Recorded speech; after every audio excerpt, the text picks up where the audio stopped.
하나님 말씀 마태복음 20장입니다. 20장 17절에서 19절까지 보도록 합니다. 마태복음 20장 17절에서 19절까지입니다. 하나님 말씀 받으실 때 자리에서 일어나 주시기 바랍니다. 하나님 말씀 이러합니다. 예수께서 예루살렘으로 올라가려 하실 때 12 제자를 따로 데리시고 길에서 이르시되 보라 우리가 예루살렘으로 올라가노니 인자가 대제사장들과 서기관들에게 넘겨짐에 그들이 죽이기로 결의하고 이방인들에게 넘겨주어 그를 조롱하며 채찍질하며 십자가에 못 박게 할 것이나 제3일에 살아나리라. 아멘.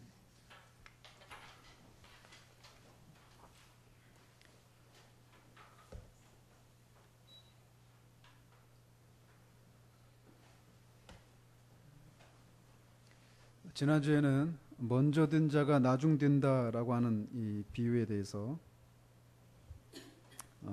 이 가르침에 대한 것을 우리가 살펴보았습니다. 주님이 이 비유를 하셔야만 했던 이유는 제자들 안에 가지고 있는 잘못된 생각을 수정하기 위함이었습니다. 즉 자신들은 다른 사람들에 비해서 더 일찍 주님을 섬기고 주님을 위해서 모든 것을 버렸기 때문에 다른 사람들보다 더 많은 것들을 얻을 것이다 라고 하는 생각을 고치고자 함이었습니다. 즉 제자들 안에 있는 율법주의적인 생각, 공로주의적인 생각을 고치기 위함이었던 것이죠. 분명 주님을 위해서 이런저런 대가를 치른 자들에게 주님은 반드시 상을 주시지만 그들을 먼저 부르신 분이 하나님이시기에 대가를 치르는 일이 분명히 있지만 그것은 은혜로 주어지는 것이다 라는 것입니다. 그리고 주님이 주시는 상급도 사람의 평가하는 다른 기준에 의해서 주신다는 것도 말씀드렸습니다. 그래서 우리는 그 어떤 것도 자랑해서는 안 되고 또 반대로 사람들의 평가에 의해서 우리가 주님을 위해 아무것도 이루지 못한 나중된 자라는 생각에 좌절하지도 말 것에 대해서 말씀드렸습니다. 저는 몇 가지 추가적으로 말씀을 더 드리고 싶습니다.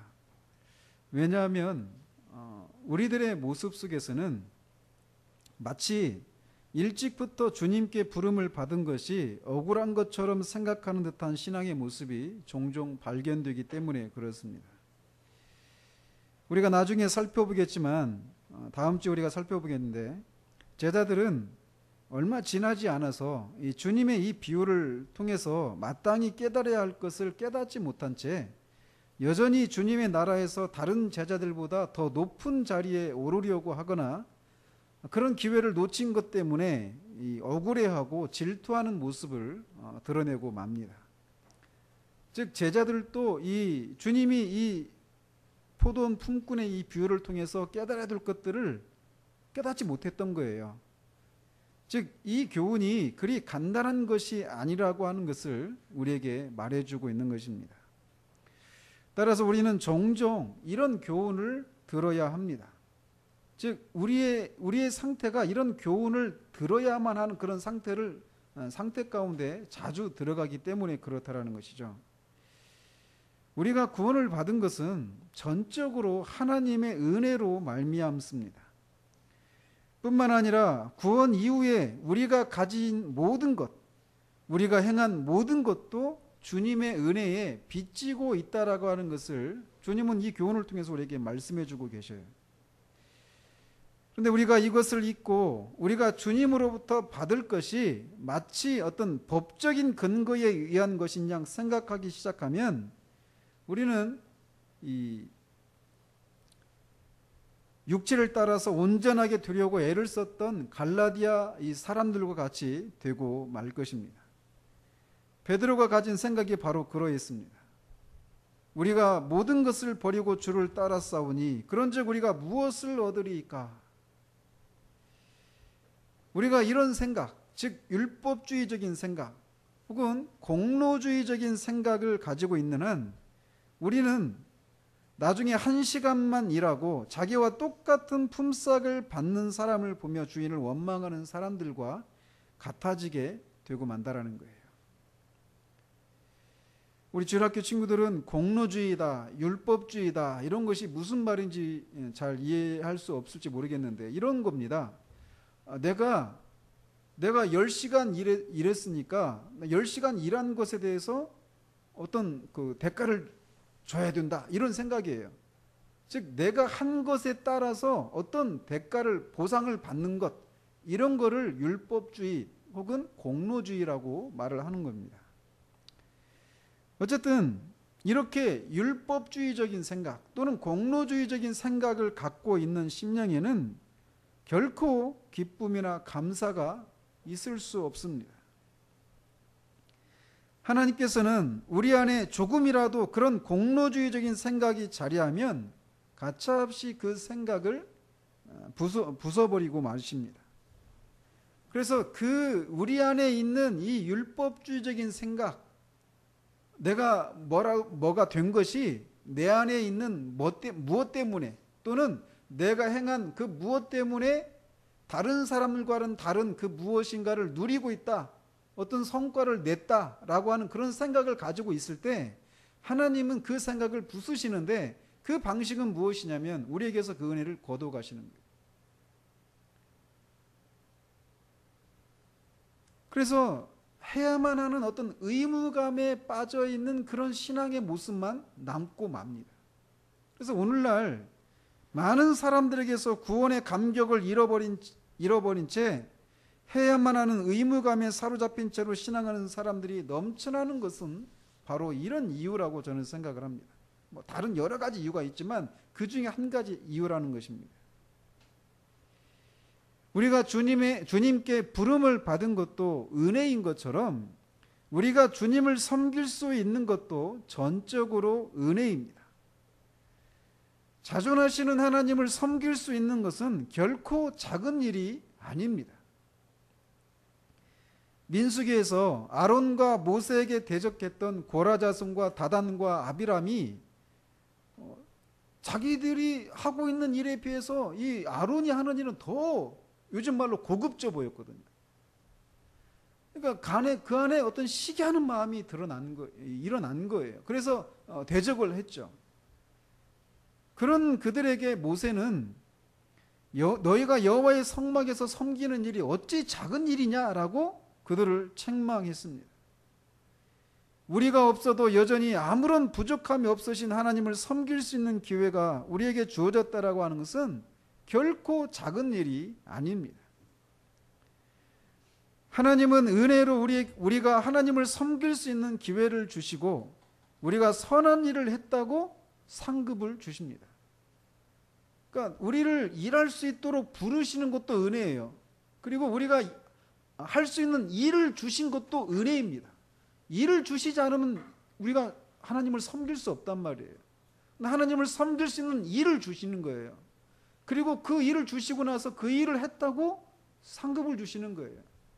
그렇기 때문에 우리를 부르신 것도 은혜일 뿐만 아니라 하나님을 섬기는 것도 은혜라는 것이에요. 그리고 하나님이 주시는 상급마저도 은혜라는 것입니다.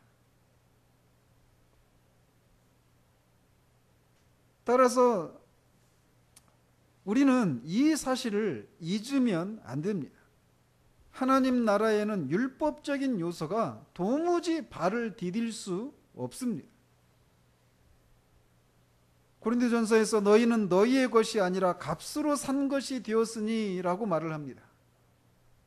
우리는 예수 그리스도의 핏값으로 산받은 사람들이에요. 즉 그리스도의 노예요, 하나님의 노예란 말이죠. 어떤 측면에서 보면 말이에요.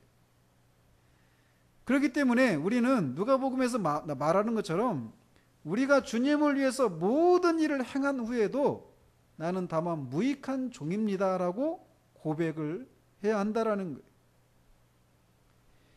율법적인 이런 생각이 우리 안에 자리하기 시작하면 신앙은 시간의 문제일 뿐 곧 메말라 버리고 생명력을 잃어버리고 맙니다. 말씀드린 것처럼 하나님은 그런 생각이 우리 가운데 있을 때 그 생각을 가차없이 부수시거든요. 그 방식이 우리에게서 있는 그 은혜로운 감정들, 하나님을 향한 열심들, 그런 소망들을 거둬 가시는 거예요. 그래서 그냥 앙상한 그런 신앙의 형태만 남아있을 뿐이죠. 그것이 은혜가 있을 때는 그런 것들이 우리에게 그렇게 무거운 일이 아니었어요. 그런데 은혜가 사라지면 그것은 우리에게 너무나 무겁고 힘든 일이 되고 맙니다. 우리가 율법적인 생각을 갖는 것은 두 가지 형태로 나타난다고 말씀드렸어요. 즉 자신의 공로를 자랑하는 것으로 나타나기도 하고 또 정반대로 좌절하는 모습으로 나타나기도 합니다. 오늘날 저는 여러 목회자들이 교회 안에서 여러 가지 문제를 일으키는 이유도 바로 이런 율법적인 생각에서 기인한다고 생각합니다. 언젠가 뉴스에 교인이 거의 10,000명 가까운 그런 대형교회 목사님이 감옥에 갔어요. 감옥에 간 이유가 교회 재정을 횡령한 겁니다. 32억인가? 32억이 얼마나 큰 돈인지 모르죠. 한 달에 500만 원씩 벌어도 50년 걸리는 돈입니다. 엄청난 돈이에요. 우리가 날마다 남의 돈이라 뭐 억, 조 이렇게 들어도 아무 피부적으로 다가오지 않는데 500만 원씩 벌어도 50년이 걸리는 돈이 30억이란 말이에요. 그 어마어마한 돈을 헌금이잖아요, 다. 그거를 횡령했단 말이에요. 그 기자가 찾아가 가지고 왜 그런 일을 했는지 이렇게 물었을 때 대답이 가관이었습니다.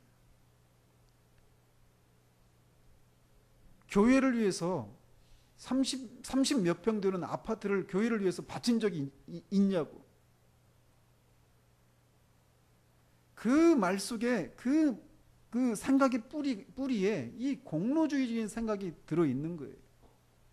즉 내가 교회를 위해서 그렇게 희생을 했으니까, 주님을 위해서 그렇게 큰 희생을 했으니까 내가 이 정도 누리는 것은 가능하다, 얼마든지 할 수 있다, 이런 생각인 것이죠.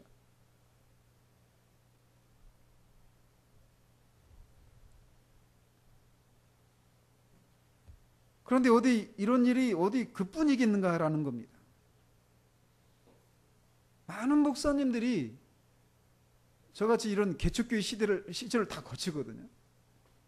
근데 개척교회 시절에 내가 얼마나 고생을 해서 교회를 키웠는데 내가 이 정도 교인들한테 대접받고 내가 이 정도 누리는 것은 옛날에 내가 치렀던 그런 대가, 이런 희생을 생각하면 그렇게 과한 것이 아니다, 이런 생각을 갖는 거예요.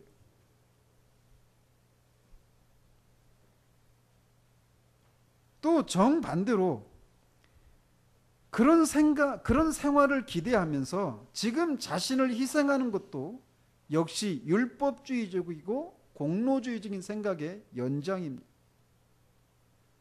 즉 내가 정말 이렇게 주님을 위해서, 교회를 위해서 이렇게 이런저런 희생을 하고 헌신을 하는 이유가 이렇게 한 것에 대한 보상을 받으려고 하는 그런 공로주의적인 생각에서 하는 경우들이 많다라는 거예요. 그리고 교회는 은근히 그런 것을 조장하죠.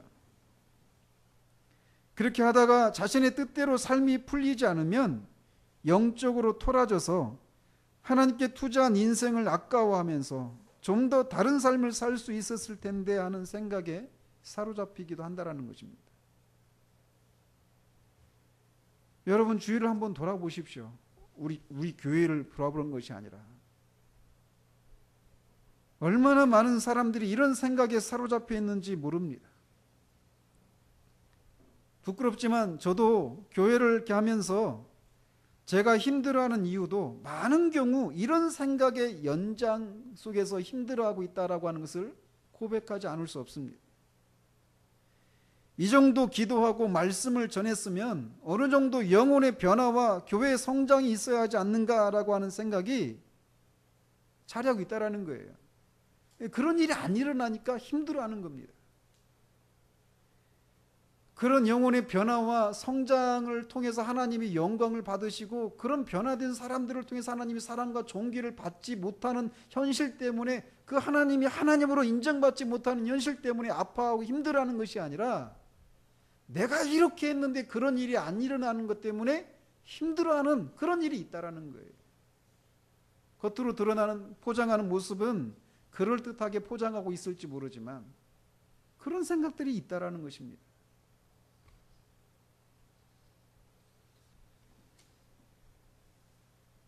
우리가 우리 신앙생활 하는 데 있어서 이런 공로주의적이고 율법주의적인 생각들은 쉽게 떨치지 못하는, 너무나도 우리에게 찰싹 달라붙어 있는 그 무엇입니다.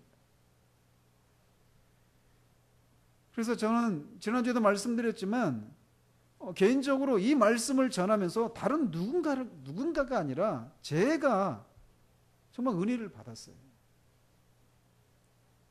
제 아내에게도 말했지만 저는 마치 긴 암흑의 터널을 이렇게 빠져나온 것 같았습니다.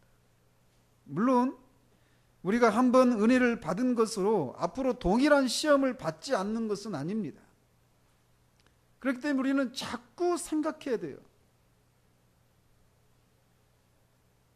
그러므로 우리는 지금 우리가 힘들어하는 이유들을 정직하게 살펴보아야 합니다. 우리가 은혜로 구원을 받은 사람이라는 사실들을 자주 기억해야 합니다. 우리가 지금 누리고 있는 것도 하나님께서 우리의 삶을 위해서 잠시 사용하도록 주신 것이라는 사실들을 기억해야 돼요. 즉 내가 노력해서 얻게 된 것이 아니라는 것입니다. 모든 것이 은혜입니다. 우리는 늘 그것을 기억해야 돼요. 뿐만 아니라 우리의 삶을 바라보는 새로운 관점을 늘 견지해야 합니다. 지난주에도 살펴봤지만 포도원의 일꾼들은 많이 일했으니까 적게 일한 사람보다 많이 받는 것이 당연하다라고 생각했습니다. 이것이 세상이 가지고 있는 논리예요. 합리적인 생각이죠. 근데 하나님 나라는 비합리적인 것이 아니라 초합리적입니다. 포도원 주인의 판단은 그 품꾼들의 판단과 달랐습니다. 세상의 원칙은 능률과 효율이라고 하는 원칙이 지배를 합니다. 그래서 얼마나 많은 성과를 이루었는지에 대해서 사람을 평가합니다. 오늘날 우리 사회를 헬조선이다 이렇게 부르기도 하죠. 그러면서 흙수전에 금수전에 하는 그런 논쟁이 있습니다. 태어나면서부터 입에 금수저를 물고 태어난 사람은 아무래도 그렇지 못한 사람보다 더 많고 좋은 교육을 받고 실력을 키울 수 있는 기회를 부여받기 때문에 흙수저를 물고 태어난 사람에 비해서 더 많은 성과를 내는 삶을 살기 마련이다라는 것이죠. 그래서 자신이 금수저를 물고 태어나지 않았기 때문에 지금 자신이 그들보다 못한 삶을 살고 있다고 생각하고 그렇기 때문에 자신은 실패한 인생이라는 생각을 하기도 합니다. 그래서 내 자식들에게만은 이런 것을 물려주지 않으리라고 생각해서 자신의 삶을 모두 허비하는 삶을 사는 사람들도 있습니다. 우리는 우리의 자녀들을 위해서 할 수 있는 최선을 다해야 하는 것은 당연합니다. 그러나 무엇을 위해서 그렇게 하느냐는 하는 것은 또 다른 문제입니다. 흙수전에 금수전에 하는 이런 논쟁의 뿌리에도 결국은 사람에 대한 평가가 무엇인가에 대한 문제가 자리하고 있습니다. 고학력에 좋은 직장과 고액 연봉, 좀 더 성취감을 느끼고 남들에게 자랑할 만한 직장이나 직업을 갖지 못하면 실패했다고 생각하는 것은, 또 그런 기회를 얻지 못하는 그런 흙수저로 태어났다라고 한 그런 생각은 지극히 세상의 기준에 불과하다는 것입니다. 주님은 성전에서 부자들이 많은 헌금을 할 때 가난한 과부가 단지 2렙돈을 바치는 것을 보시고 그 여인이 부자들보다 더 많이 바쳤다라고 하는 이상한 평가를 하셨습니다. 절대적인 양을 가지고 보면 그 여인은 부자들보다 더 많이 바쳤다고 절대로 말할 수가 없어요.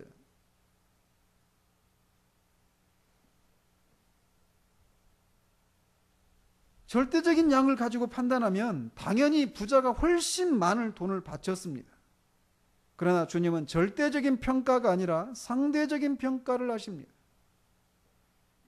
부자는 많은 것 중에 일부를 바쳤지만 그 과부는 생활비 모두를 바친 거라는 거예요. 두 렙돈이 부자에게는 아무것도 아닌, 소위 오늘날 말로 껌값에 불과했지만 두 렙돈에게는 그게 전부였거든요.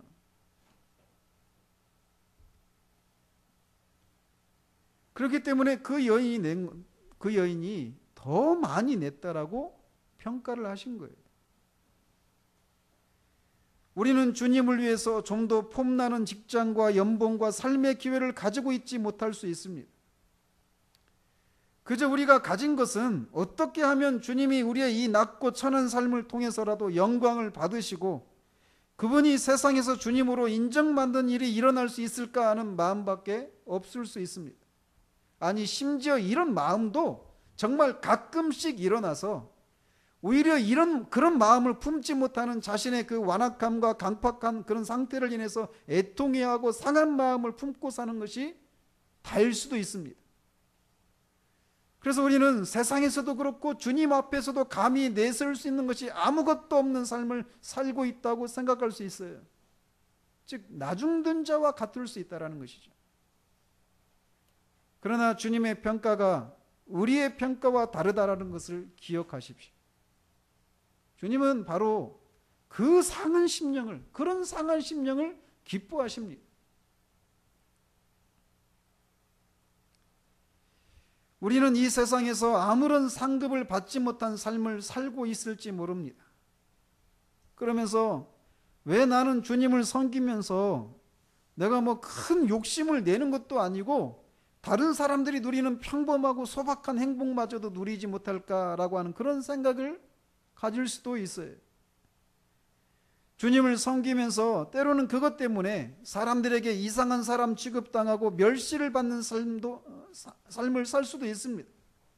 그러면서 자꾸 이 손에 쟁기를 들고 자꾸 뒤를 돌아보는 사람들처럼 자신이 두고 온 삶을 바라보는 마음이 일어날 때도 있습니다. 그러나 우리는 이 비유에서 말씀하시는 것을 기억해야 돼요. 즉 아직 우리의 삶이 모두 끝나는 것이 아니라는 것입니다. 이 세상의 삶이 전부가 아니라는 거예요. 날이 저물자 주인은 모든 종들에게 품삯을 나누어 주었습니다. 그런 것처럼 언젠가 우리의 인생도 저물 때가 있습니다. 그 저물 때 주님은 우리에게 상을, 품삯을 주신다라는 것이에요. 바리새인들은 주님에게 많은 책망을 받았던 사람이었습니다. 그러나 그런 그들도 이 세상에서는 사람들로부터 많은 존경과 칭찬을 받는 삶을 살았습니다. 그런 바리새인들을 향해서 주님은 그들은 그들의 상을 이미 받았다라고 말을 했습니다. 즉 바리새인들은 이 세상에서 사람들의 칭찬과 인정이라고 하는 상을 이미 받았다라는 거예요. 더 이상 받을 게 없다라는 것입니다. 그러나 우리에게는 우리가 주님을 섬기고 어떻게든 주님의 뜻대로 살려고 했기 때문에 사람들에게 이상한 사람 취급받고 동정과 어떤 경우에는 불쌍히 여기는 시선을 받았을 것입니다. 그런 것들은 결코 상급이 아닙니다.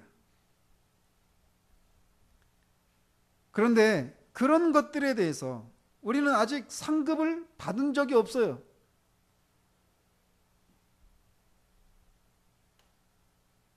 그러나 이런 것들에 대한 상급이 기다리고 있다는 것입니다.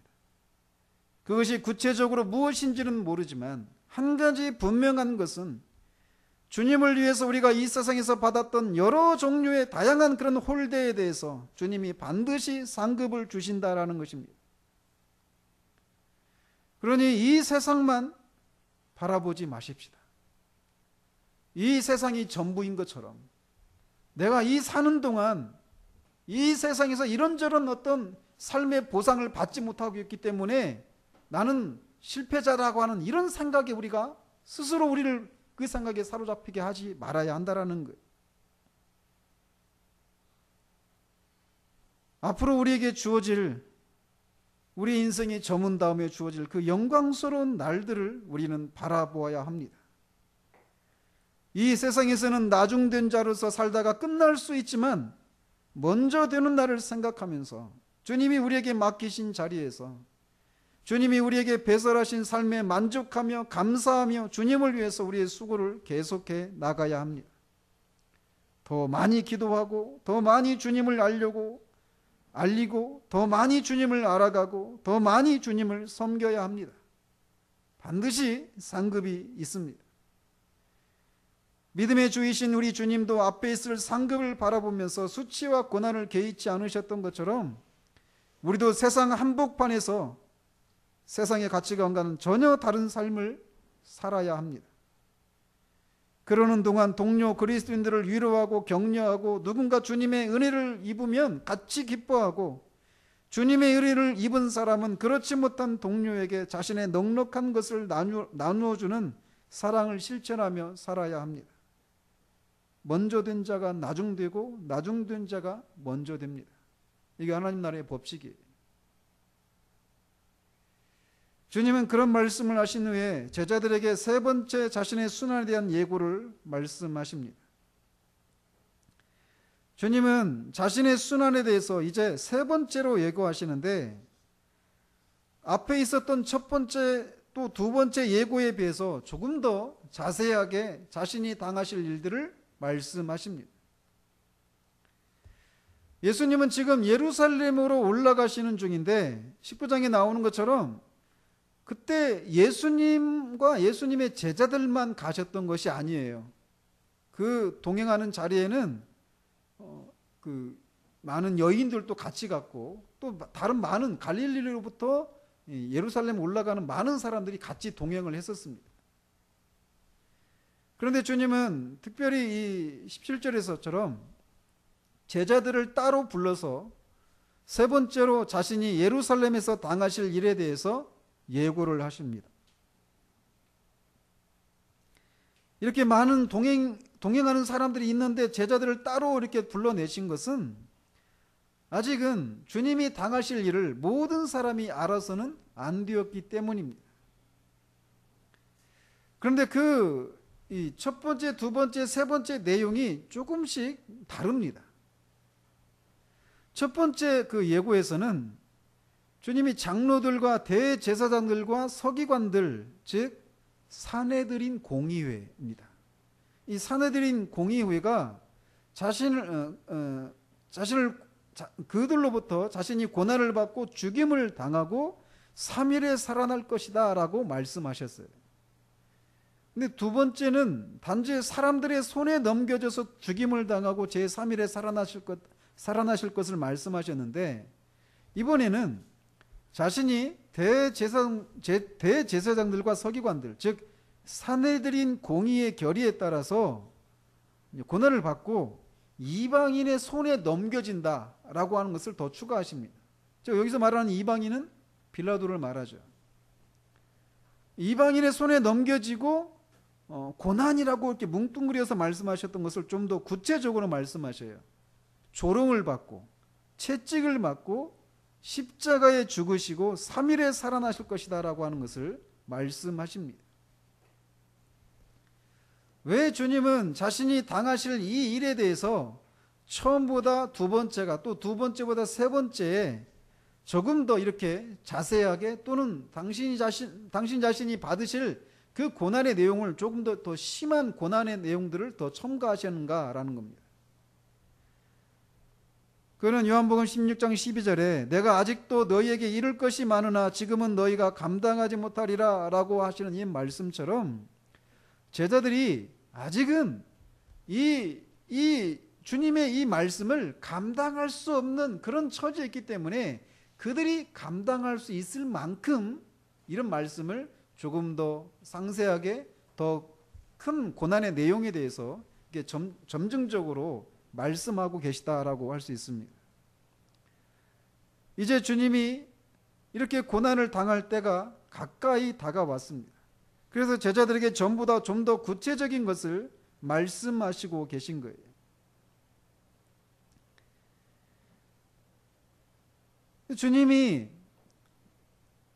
그런데 주님은 이렇게 세 번에 걸쳐서 제자들에게 당신 자신이 예루살렘에서 받으실 고난에 대해서 말씀을 하십니다. 왜 주님이 이렇게 당신 자신이 받으실 이 고난을 미리 알리셨을까요? 마음의 준비를 하라는 것이었을까요? 그런 것이 전혀 없지는 않았겠지만 단지 그것만은 아니었습니다. 요한복음 16장 4절에 보면 오직 너희에게 이 말을 한 것은 너희로 그때를 당하면 내가 너희에게 말한 이것을 기억나게 하려 하며 처음부터 이 말을 하지 아니한 것은 내가 너희와 함께 있었음이라 이렇게 말씀하십니다. 즉 주님이 이렇게 산헤드린 공의에 넘겨져서 이방인에게 고난을 받고 이방인에게 고난받고 조롱과 채찍과 십자가에 죽으시고 다시 살아나신 이 사건을 미리 말씀하신 것은 그 일이 자신이 원하지 않았는데 예수님이 원하지 않았는데 우연히 또는 억지로 일어난 일이 아니다라고 하는 것을 제자들에게 미리 말씀하시기 위함이에요. 즉 이 일은 반드시 일어나야 될 일이었다라는 것이에요. 그리고 그 일이 자신에게 반드시 일어나게 되어 있다라고 하는 것을 주님이 알고 계셨다라는 겁니다. 주님이 당신 자신이 당하실 고난의 내용에 대해서 이사야 선지자는 50장 5절 6절에서 이렇게 말을 합니다. 주 여호와께서 나의 귀를 여셨으므로 내가 거역하지도 아니하며 뒤로 물러가지도 아니하며 나를 때리는 자들에게 내 등을 맡기며 나의 수염을 뽑는 자들에게 나의 뺨을 맡기며 모욕과 침뱉음을 당하여도 내 얼굴을 가리지 아니하였느니라.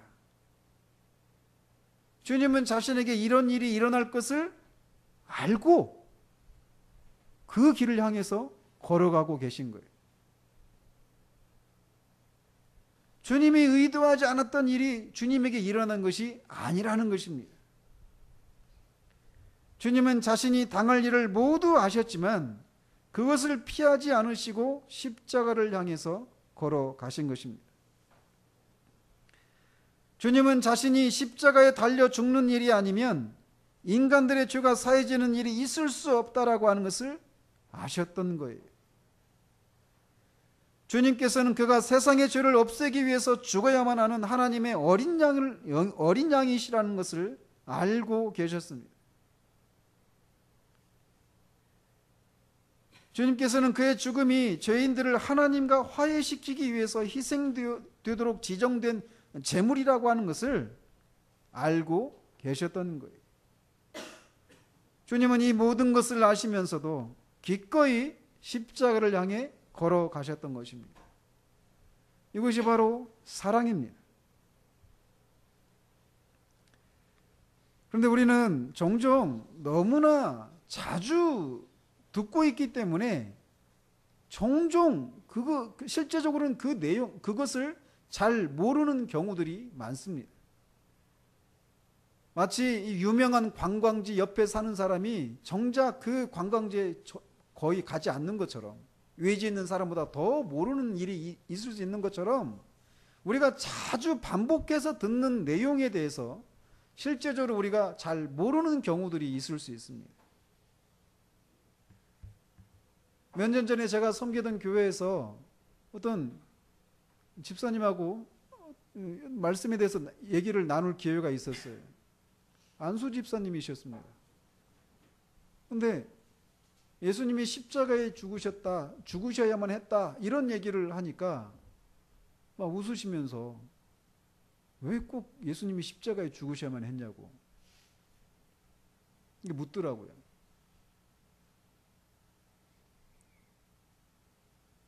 제가 그때 그 상황에서 굉장히 당황을 했습니다. 아니 복음에 있어서 가장 기본적이고 기초적인 이 진리에 대해서 어떻게 안수 집사님이란 분이 모르고 계실까? 그런데 얼마든지 그럴 수 있다라는 것입니다. 저는 기회가 있을 때마다 말씀을 어쨌든 복음을 전하려고 노력을 한다라고 생각을 합니다. 그런데 정작 우리가 그 사실을 잘 모를 수가 있어요. 사실은 제가 오늘 이 준비한 말씀이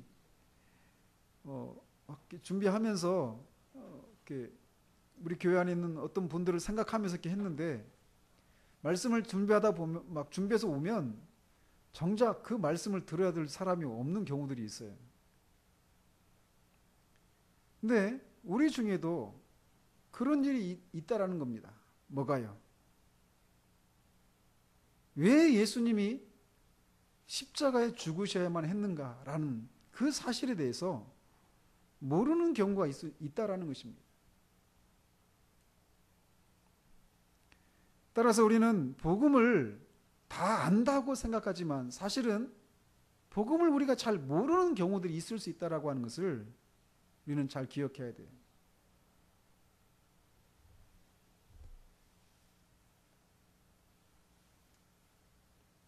작년에 어떤 컨퍼런스에 갔는데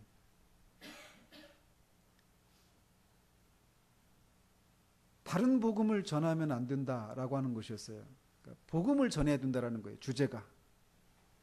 그러면서 다른 복음이 무엇인가라고 하면서 이 시대의 다른 복음이 무엇인가라고 하는 것을 이렇게 말씀하시면서 신사도 운동에 대해서 이렇게 말씀을 하셨어요. 그러면서 신사도 운동이 어디에서부터 이렇게 뿌리를 내리고 왔는지, 그러면서 그 LA에 있는 그 아주사의 그 부흥, 오순절 그 운동의 시효라고 할 수 있는 거기서부터 쭉 이제 이 교회사 쪽으로 이렇게 짚어 주셨어요. 그거를 오전 내내 하셨습니다. 몇 시간에 걸쳐서. 굉장히 유익한 거죠. 오후에는 그러면 이제 복음을 전해야 된다 이렇게 얘기해야 되잖아요. 근데 전하신 내용이 복음을 전해야 됩니다. 복음을 전하면서 어떤 희생이 있고 어떤 어려움이 있어도 반드시 복음을 전해야 됩니다. 그것만 말씀하시고 끝냈어요. 몇 시간 동안. 복음을 전하면 어떤 어려움이 있는지, 복음을 전하면 우리가 생각하지 못했던 그런 일들이 일어날 수 있다는 얘기들을 막 얘기하면서 복음을 전해야 된다는 얘기를 했어요. 저는 계속 말씀을 들으면서 가지고 있는 질문이 복음이 뭡니까? 결국은 못 들었어요. 그런데 최근에 그분을 만난 목사님하고 얘기를 나눌 기회가 있었는데 이렇게 저렇게 얘기하다가 다음 컨퍼런스에는 뭘 전할까요? 이런 얘기를 하다가 여러 얘기들이 막 이런저런 얘기들이 나왔는데 그 목사님이 그 얘기를 듣는 중에 마음에 그 안타까움이 있어서 다음에는 복음이 무엇인지 이거를 좀 전했으면 좋겠다고. 그랬더니 그 목사님이 내가 저번에 복음이 무엇인지 다 전했는데 이러시는 거예요. 제가 말씀드리고 싶은 건 뭐냐면 우리가 복음에 대해서 말하고 있다고 해서 복음을 전하고 있는 것은 아닐 수 있다는 것입니다. 복음을 전해야죠. 그리고 복음을 전하는 것 때문에 어려움을 겪을 수 있습니다. 아니, 반드시 겪게 되어 있습니다. 그런데 복음을 전하지 않을 수도 있다는 거예요. 전하는 사람에게만 이런 함정이, 이런 위험이 있는 것이 아니라 듣는 사람도 마찬가지예요. 그래서 오래도록 복음을 듣고 있으면서도 자신이 복음에 대해서 갖고 있는 잘못된 그런 오해와 편견, 이 잘못된 지식이 결코 건드려지지 않는 그런 상태로 있을 수 있다는 거예요. 그런 면에서 우리는 복음을 자꾸 들어야 돼요. 다시 묻습니다. 예수님이 왜 십자가에 죽으셨습니까? 예수님이 십자가에 죽으시는 것 말고는 우리가 구원을 받을 수 있는 길이 없기 때문에 예수님이 십자가에 죽으신 거예요.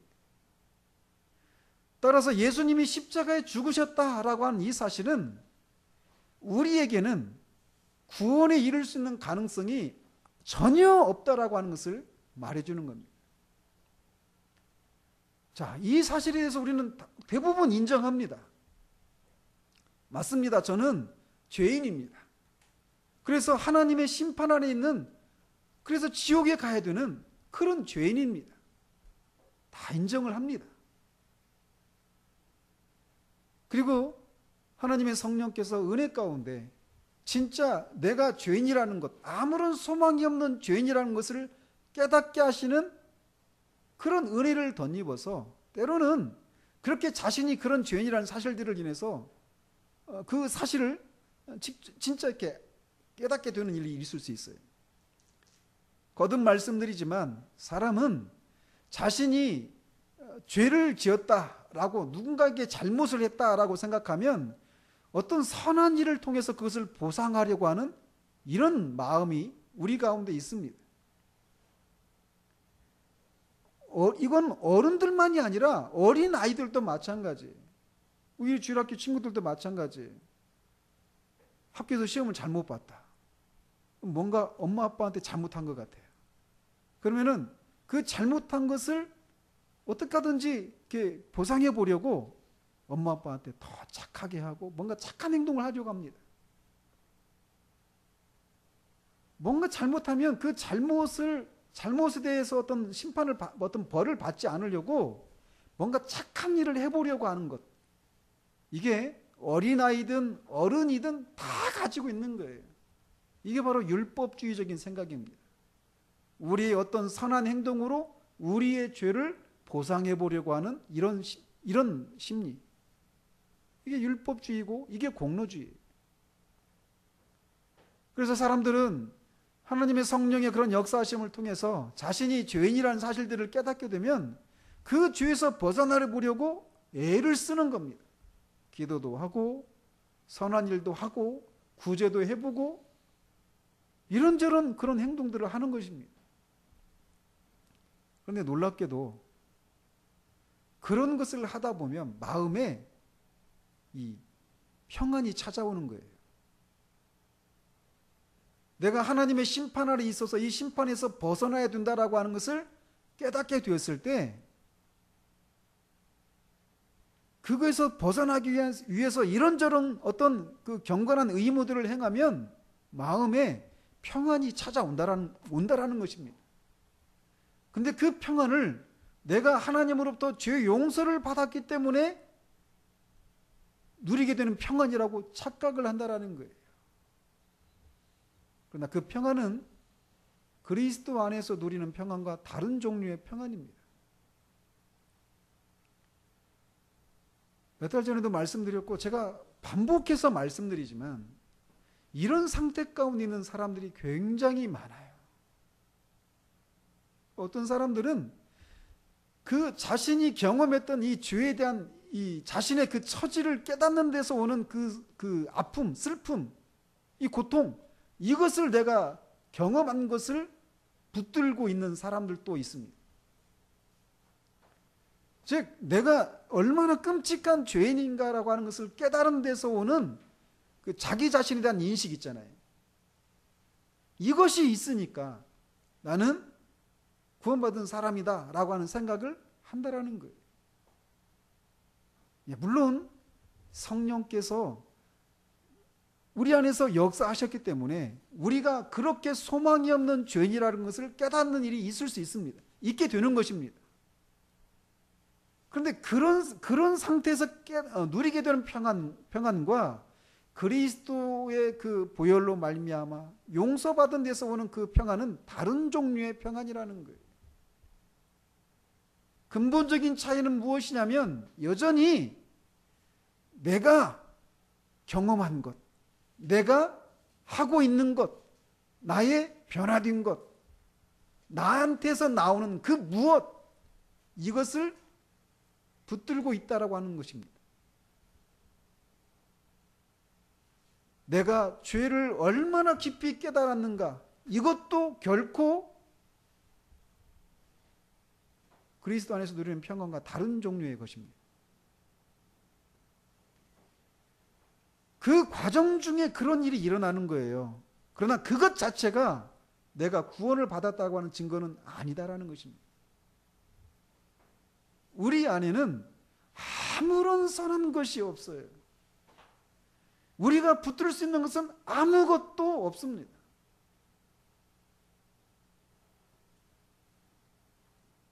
예수님이 우리 이 땅에 오셔서 십자가에 죽으신 것은 그 길 이외에는 우리를 구원할 수 있는 길이 없기 때문이었어요.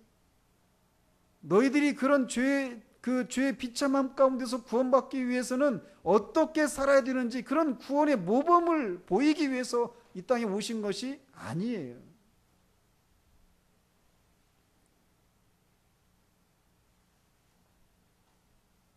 그러므로 우리는 우리 자신을 다시금 돌아봐야 합니다. 예수님이 십자가에 죽으셨다라고 하는 이 사실을 통해서 우리가 먼저 깨달아야 될 것은 내 안에는 아무런 선한 것이 없다라고 하는 것. 죄에 대한 깨달음조차도, 그런 것을 구원을 소망하는 그 마음도,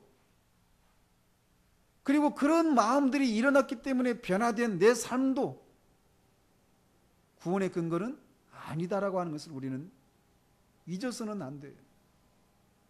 그러므로 만약 그런 마음이 일어나서 뭔가 전에는 경험하지 못했던 그런 마음을, 그런 삶을 경험한 것을 인해서 마음에 그런 안심을 하면서 멈추고 계신 분이 계시다라면 아직 아니라는 사실을 기억하시기 바랍니다. 우리가 구원받을 수 있는 것은 오직 그리스도를 믿음으로만입니다. 그리스도를 믿음으로만 우리는 구원받을 수 있는 거예요. 그러므로 그런 마음이 일어났다면 그거는 그리스도를 붙들도록 하기 위해서 성령께서 시작하신 일이지 그게 끝은 아니라는 사실들을 기억하고, 그런 마음이 일어나는 것을 인해서 안심하고 쉬고 있는 마음을 재촉해서 주님께로 가시기를 바랍니다. 주님 안에 참된 평안이 있습니다. 오직 주님만이, 그 십자가에 죽으신 그 주님만이 우리를 모든 죄악 가운데서, 그 모든 죄의 비참함 가운데서 건지실 수 있는 유일한 분이십니다.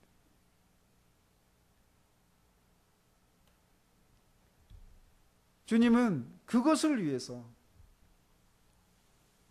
그렇게 예루살렘으로 향하시고 조롱과 침뱉음을 받으시고 십자가로 올라가신 거예요.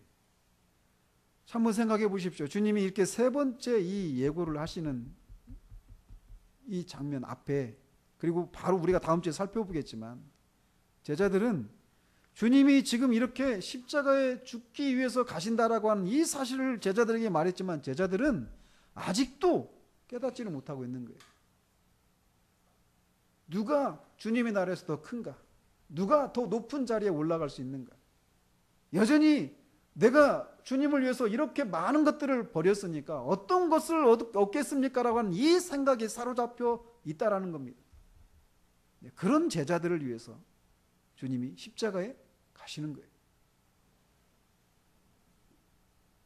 이 사실은 얼마나 우리에게 위로가 되는지 모릅니다. 주님의 뜻이 무엇인지를 알고 주님을 완전하게 순전하게 사랑하는, 주님의 가르침을 듣는 족족 다 깨닫고 그 깨달은 가르침대로 즉각적으로 삶을 변화시키고 그렇게 순종하고 온전해진 그런 사람들을 위해서 십자가로 올라가시는 것이 아니라는 거예요. 이 가르침을 듣고 있음에도 불구하고 여전히 그야말로 천방지축입니다. 그런 제자들을 위해서 조롱을 받으시고 십자가에 죽으시러 가시는 거예요. 우리가 다 그런 사람들입니다. 사랑은요, 은혜입니다. 그러므로 주님이 이렇게 앞뒤에 도무지 주님의 가르침을 깨닫지 못하고 있는 이 미련한 제자들을 위해서 십자가로 올라가셨다라고 하는 사실들을 기억하면서 우리는 종종 어떤 자기 연민의 늪에 빠지기도 하고 정말 주님 앞에서 주님의 가르침을 온전히 깨닫지 못하고 또 깨달았다고 해도 그 자리에서만 그치고 전혀 생각에 또 삶의 변화가 없는 그런 채로 남아있는 그런 우리의 모습을 보면서 우리 스스로 이런 나를 주님이 여전히 사랑하실까? 라고 하는 생각에 주님 앞에 주춤되는 그런 경우들이 우리 가운데 있습니다. 그런데 기억하십시오. 주님 바로 그런 제자들을 위해서 죽으신 겁니다. 그러므로 생각하십시다. 내가 주님께 사랑을 받을 만한 그 무엇이 있어서가 아니라 주님이 먼저 나를 사랑하셨기 때문에 내가 주님의 사랑을 받은 사람이었구나 라는 사실들을 다시 기억하십시다. 그렇지 못한 우리들의 모습, 주님의 뜻에 온전히 순종하지 못하고 여전히 너무나도 미련한 그런 우리들의 모습을 볼 때마다 정직하게 그런 우리의 모습을 인정하십시다. 주님, 제가 여전히 이런 사람, 이것밖에 안 되는 사람입니다. 그런데도 불구하고 내가 그런 때, 사도가 말하는 것처럼 우리가 연약할 때, 내가 불경건할 때, 내가 불의할 때, 내가 하나님과 원수 되었을 때 예수님이 나를 위해서 십자가에 죽으셨다라고 하는 이 사실들을 붙들고 다시금 그 주님 앞에 나아가시기를 바랍니다. 거기에서 우리는 사랑을 경험합니다. 사랑을 경험한 사람, 주님의 그 변함없는 사랑을 경험한 사람들은 내가 버리지 못하는 것들을 과감히 버릴 수 있는 용기를 얻게 됩니다. 그렇게 우리는 사는 거예요.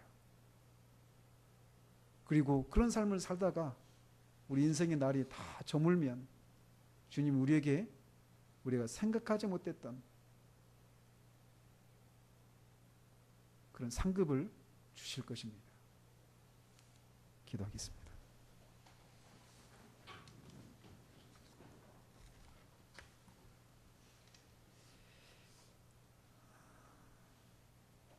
살아계신 하나님 아버지, 주님이 말씀을 통해서